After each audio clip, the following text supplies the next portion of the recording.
예. 에스겔 41장을 참 읽는 것도 쉽지 않죠. 예.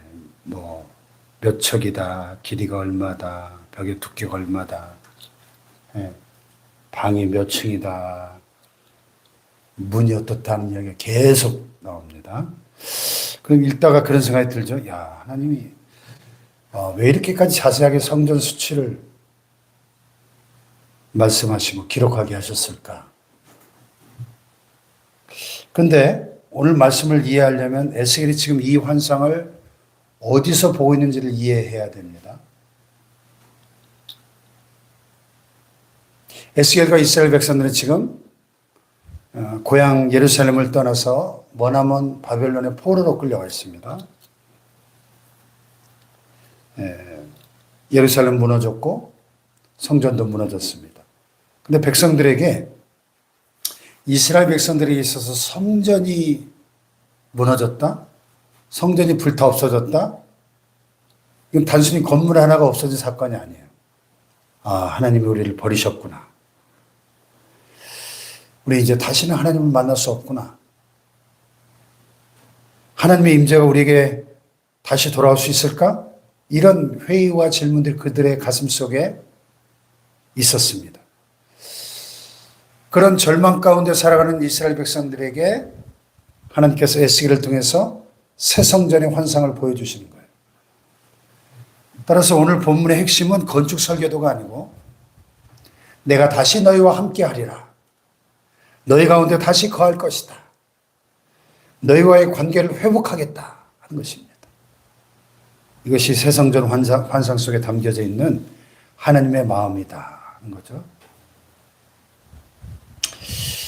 첫 번째로 우리가 생각할 것은 하나님께 가까이 갈수록 더 깊은 거룩함을 구해야 한다 하는 것입니다. 자, 에스겔이 성전 안으로 들어가는데 현관을 지나고 성소를 지나고 지성소를 향해서 들어갑니다. 그런데 오늘 그 묵상지 본문 해설이 눈여겨보는 특징이 하나 있는데 성전 안으로 들어갈수록 입구가 점점 좁아진다는 거예요. 현관 입구보다 성소 입구가 좁고 또 성소보다 지성소로 들어간 입구가 더 좁아집니다. 이것이 우리에게 중요한 영적 교훈을 하나 주는데 하나님께 가까이 갈수록 우리의 마음도 더욱 정결해져야 한다. 거룩해져야 한다 하는 것이죠. 사람에게 적당히 보여줄 수 있습니다. 교회 안에서는 그럴듯하게 꾸미고 신앙생활을 할 수 있습니다. 그러나 하나님 앞에서는 결코 숨길 수 없다는 겁니다. 사람은 우리의 겉모습을 보지만 하나님 우리의 중심, 우리의 마음 깊은 곳을 보시기 때문에 우리가 신앙생활을 오래 했다고 해가지고 자동으로 하나님과 가까워지는 게 아닙니다. 교회 10년, 20년, 30년, 40년 평생을 다녔다고 저절로 마음이 거룩해지는 것도 아니다는 겁니다. 오히려 신앙의 연수가 깊어질수록 우리에게 이런 기도가 필요한 것이죠. 주님, 내 마음을 깨끗하게 해주십시오. 한번 따라해 볼까요? 주님, 내 마음을 더 깨끗하게 해주세요. 정결하게, 깨끗하게. 젊을 때는 잘 보이지 않던 욕심이 나이가 들면서 더 많이 보입니다. 말 한마디에 상처받고 섭섭해하는 마음, 자식에 대한 지나친 염려, 또 내 경험만, 내 생각만 옳다고 하는 이 고집, 누군가를 아직 용서하지 못하는 마음, 이런 것들이 우리 안에 남아있을 수 있어요. 그러니까 새벽에 하나님 앞에 나왔다는 것은 바로 그런 것들 가지고 주님 앞에 서는 거죠. 주님, 다른 사람보다 제가 먼저 깨끗해지게 하여 주옵소서. 근데 여기서 우리가 반드시 기억해야 될 복음이 하나 있는데 우리가 깨끗해져야만 하나님께 갈 수 있는 것이 아니라는 사실이죠. 우리를 하나님께 가까이 나아가게 하시는 분은 예수 그리스도 뿐이십니다. 죄 때문에 하나님께 가까이 갈 수 없었던 우리를 위하여 예수님이 십자가에서 피 흘리셨습니다. 예수님이 십자가에 죽으셨을 때 다 이루었다 외치시고 돌아가셨을 때 성소의 휘장이 위에서부터 아래로 쫙 찢어져 두 갈래가 됐죠. 히브리서 10장에 보면 우리가 예수의 피를 힘입어 성소에 들어갈 담력을 얻었다 이렇게 말씀합니다. 이게 복음이죠. 내가 완벽해야만 하나님께 가까이 갈 수 있는 게 아니라는 것입니다. 예수님의 보혈을 의지해서 예수의 피를 힘입어 성소에 들어가 하나님 앞으로 나아가는 것입니다. 그래서 거룩이란 하나님으로부터 도망가는 것이 아니라 하나님께 더 가까이 가는 것입니다. 그래서 오늘 이 새벽에 이렇게 기도해 보세요. 예수님의 보혈로 저를 씻어 주십시오. 제 마음 가장 깊은 곳까지 주님께 활짝 열어서 드립니다. 아멘. 두 번째로 하나님은 우리를 제단을 넘어서 식탁의 교제로 부르신다는 거예요. 본문에 아주 아름다운 말씀이 22절에 나와 있는데, 자, 22절을 볼까요? 시작. 나무 제단의 높이는 3척이요 길이는 2척이며 모퉁이와 옆과 면을 다 나무로 만들었더라. 그가 내게 이르되 이는 여호와 앞에 상이라 하더라. 성소 안에 나무로 만든 제단 같은 구조물이 있는데 천사가 그걸 가리켜 뭐라 그래요? 이는 여호와의 앞에 상이다. 참 놀라운 편입니다. 제단이라고 생각했는데 하나님께서는 그것을 상이다, 식탁이다 이렇게 부르시는 거예요. 묵상집의 한 절 묵상에도 이 장면을 주목하고 있는데요. 하나님께서 우리를 단순히 제사를 드리는 관계만 머물게 하지 않으시고 마주 앉아서 함께 먹고 이야기하는 식탁의 관계로, 친밀한 교제의 관계로 부르신다. 식탁이 뭐예요? 가족이 마주 앉는 곳이잖아요. 옛날 우리 어렸을 때 우리 가정이 그랬죠. 그 어려운 형편에서도 식사 때가 되면 또 저녁이 되면 온 가족이 밥상에 둘러앉습니다. 반찬이 몇 가지 되지 않아도 중요한 것은 음식의 종류가 아니고 함께 앉아있다는 것이 중요했죠. 오늘 어디 갔다 왔냐? 몸은 좀 어떠냐? 무슨 걱정 있냐? 밥을 먹으면서 도란도란 이야기를 나눕니다. 하나님께서 우리가 원하시는 관계가 바로 그런 관계라는 거예요. 친밀한 교제의 관계.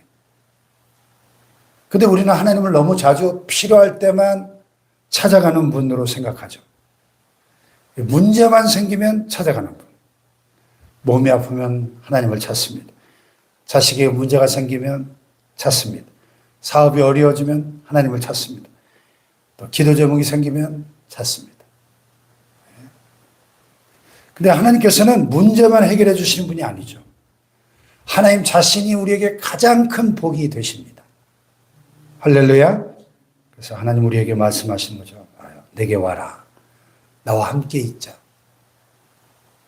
나와 함께 먹고 마시자. 네 이야기를 내게 들려다오. 내 말을 들어봐라. 친밀한 관계, 교제의 관계를 원하시는 거죠. 17세기 프랑스의 유명한 수도자라 알려진 브라더 로렌스 형제라는 형제가 있었어요. 그 수도원에서 그는 주방에 여러 가지 일을 맡아서 했습니다. 특별히 사람들 눈에 띄는 일을 한 사람이 아니고 수도원에서 수도하는 그 수도자들을 위해서 음식을 만들고 설거지를 하고 일상에 허드렛 일을 하면서도 늘 하나님의 임재를 의식하며 살려고 했습니다.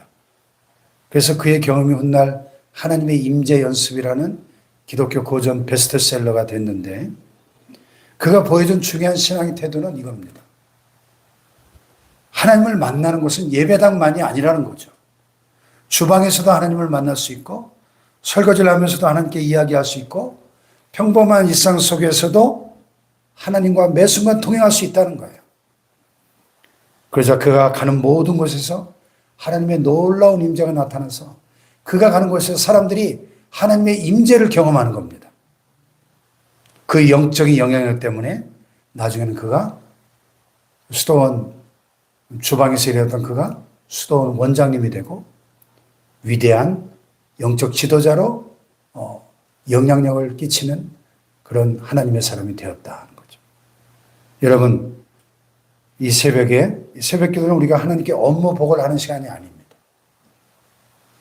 뭐 청탁만 하는 시간이 아니에요. 하나님 오늘 이 문제도 해결해 주시고 이것도 해 주시고 저것도 해 주시고. 여러분, 새벽 기도는 주님과 함께 마주 앉는 시간입니다. 오늘 아무 기도 제목이 없어도 괜찮아요. 주님, 오늘도 제가 주님을 사랑합니다. 주님 오늘도 저와 함께 하여 주시고 제게 무엇을 원하시는지 말씀해 주세요. 제가 뭘 원하는지 말씀드리기 전에 주님이 제게 하시는 말씀부터 듣겠습니다. 이것이 교제죠, 교제. 우리의 신앙이 깊어질수록 우리가 하나님으로부터 뭘 받아내는 것보다 하나님과 함께 있는 것 자체를 즐거워하는 성숙한 신앙 되기를 축복합니다. 마지막으로 이제 우리가 하나님의 성전으로 살아가야 한다는 것이죠. 오늘 묵상에서의 제목을 보면 우리가 교회다 이렇게 됐어요.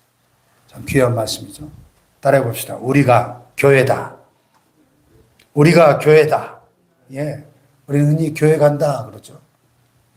물론 맞는 말입니다. 예배당에 모여서 함께 예배 드리는 것 너무나 중요합니다. 근데 성경은 거기서 한 걸음 더 나아갑니다.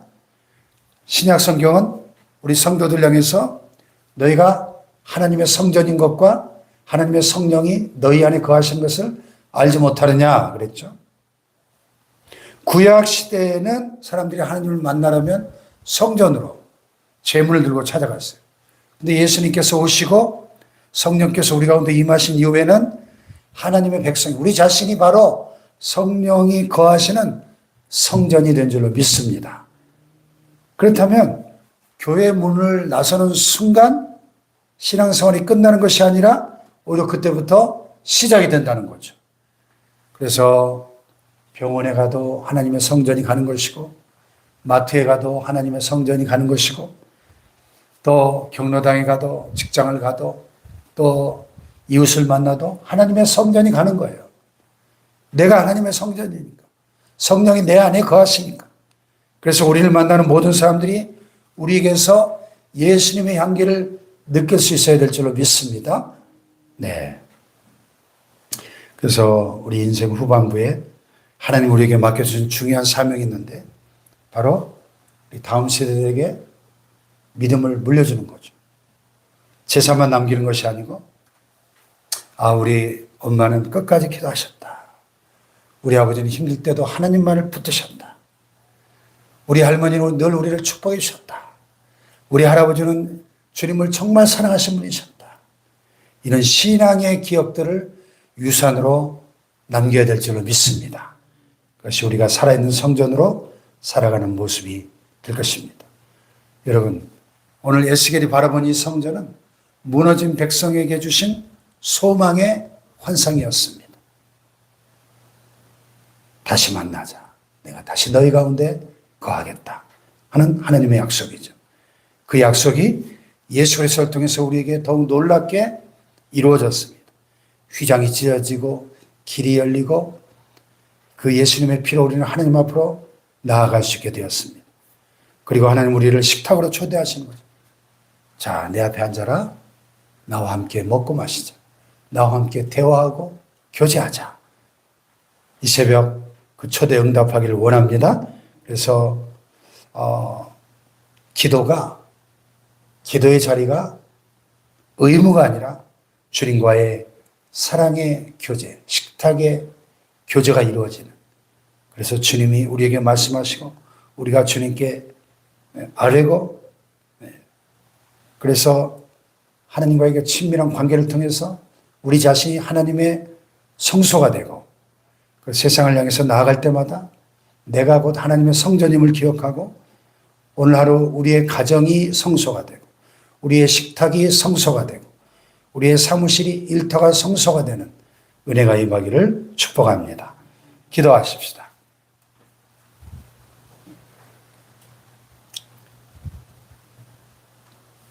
오늘도 내 마음을 정결하게 하셔서 예수님의 보혈로 깨끗하게 씻어주시도록 기도하십시다. 주님께 가까이 나아갈수록 더 거룩함을 추구하는 우리의 신앙생활이 되게 하시고, 기도가 의무가 아니라 주님과의 친밀한 교제의 시간이 되게 하여 주시옵소서. 그래서 우리가 살아있는 성전으로 살아가게 하여 주시옵소서. 우리 주여 세 번 부르고 기도합니다. 주여